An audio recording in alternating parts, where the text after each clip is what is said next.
UP में इन दिनों जहां लव जिहाद के मामले अक्सर सुर्खियों में रहते हैं, तो पिछले कुछ महीनों से इस सूबे में किन्नर जिहाद के मामले चर्चा में हैं। बीते दिन सागर में कुछ ऐसे ही मामले सामने आए जब यहां किन्नरों ने जबरन मुस्लिम धर्म परिवर्तन के आरोप के साथ सड़कों और पुलिस थाने में बवाल काटा। तो अब प्रदेश के दमोह जिले में किन्नरों का विवाद गहरा रहा है। यहाँ भी मुस्लिम युवकों पर किन्नरों को मुस्लिम धर्म अपनाने और किन्नरों के साथ मारपीट और किडनैपिंग जैसे आरोप लगे हैं। मामले ने सबको चौंका दिया है। प्रदेश के अलग अलग हिस्से से आए किन्नरों ने रविवार शाम से हंगामा शुरू कर पूरी रात लोग कोतवाली में डेरा डाले रहे।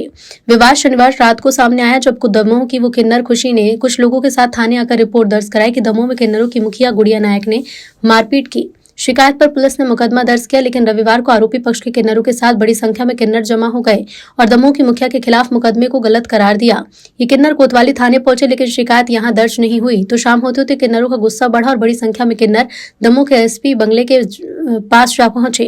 एसपी बंगले में घुसे किन्नरों की सूचना के बाद पुलिस के आला अधिकारी पहुंचे और एसपी ऑफिस पहुंचे, जहां किन्नरों ने दमोह के मुखिया पर दर्ज मुकदमे की हकीकत बताई और जो बयान दिए उसने सबको हैरान कर दिया। पुलिस अधिकारियों ने इन बातों को सुना और शिकायत भी ली, लेकिन सूरज ढलते ही मामले ने नया मोड़ आया जब मुखिया के खिलाफ मुकदमा दर्ज कराने वाले किन्नर खुशी सामने आई और इस किन्नर के साथ जो हुआ वो जानकर सब हैरान रह गए। खुशी ने अपने साथी किन्नरों को कहा कि उसे जबरन किन्नर के साथ कुछ मुस्लिम युवकों ने किडनैप किया था, मारपीट की, शरीर पर चोट के निशान बने और इस हालत का हवाला लेकर लोगों ने धमकाकर मुखिया के खिलाफ रिपोर्ट दर्ज कराई। राधे राधे, जय श्री कृष्णा। मैं गुड़िया नायक बोल रही दमोह से। ये जितने आरोप मुझ पे लगाए हैं रात को, ये सब झूठ है। मेरे घर में कैमरे लगे हैं, कैमरों में निष्पक्ष जांच कीजिए। हम अपने घर में थे और हम अपने घर में, हमारे पूरे चेले नाती और हम लोग सब सो रहे थे घर में।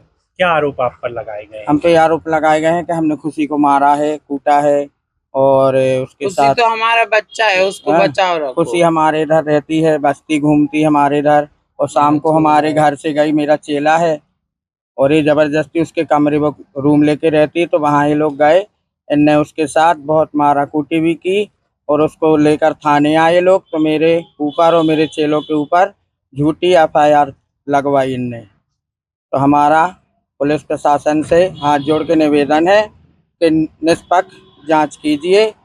अगर इसमें हम गलत है तो हमें सजा दीजिए और वो गलत है तो उनको सजा दीजिए। देखिए, जो यहाँ पे घटना घटी है, जो आरोप लगाया जा रहा है गुड़िया नायक दमोह वाली पर, जो खुशी किन्नर को जबरन दबाव बनाकर पिंकी हटावाली लेकर गई है, बलपूर्वक घर से उठाकर, और अभी तक किडनैप करके रखी है। पुलिस प्रशासन कंप्लेंट नहीं लिख रहा है, अभी तक किडनैप है वो बच्चा वहां पर, और उसके साथ जो 2 लड़के हैं वो भी किडनैप है।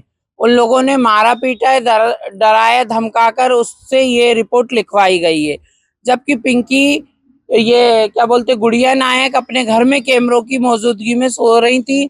मैं तो पुलिस प्रशासन से मांग करती हूँ कि इस केस की निष्पक्ष जांच हो और इनके घर के कैमरे भी चेक किए जाएं कि वो इनके घर से कितने बजे जाकर अपने रूम पर सोई है, और जो उसके रूम पर जाने की गलियां हैं, उस गलियों में कई मकानों के अंदर कैमरे लगे हुए हैं।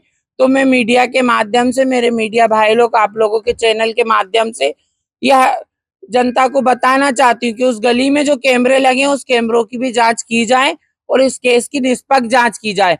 और बिल्कुल भी जो रानी किन्नर है सागर की, जो उसने सागर में ये गंद फैलाई है, ये गंद ये दमोह में फैलाना चाहती है, तो ये गंद ना फैलाई जाए। यहाँ पे विवाद बढ़ने की संभावना हो जाएगी। जो ये हिंदू मुसलमान का दे रहे हैं, तो इससे बहुत विवाद बढ़ जाएगा। कल एक खुशी नाम की जो किन्नर समाज से है वो आई थी और उनके साथ मारपीट हुई थी, जिसकी उनके द्वारा रिपोर्ट की गई थी कोतवाली में, जिस पर प्रकरण पंजीबद्ध किया गया था। और जो आज अनावेदक पक्ष है, दूसरा पक्ष है, जो ये लोग भी ज्ञापन लेके, आवेदन लेके दिए हैं और जिसमें उनको समझाइश दी गई है कि आप आवेदन दीजिए, उसमें जांच करके और जो भी तथ्य पाए जाएंगे वैसी वैधानिक कार्रवाई उनके खिलाफ। नहीं, वो यहाँ SP ऑफिस जा रहे थे तो उनको समझा दिया गया है कि जाने की जरूरत नहीं है, आप थाने में आकर आवेदन दें और उसमें जांच करके हम वैधानिक कार्रवाई करेंगे जो पाया जाएगा।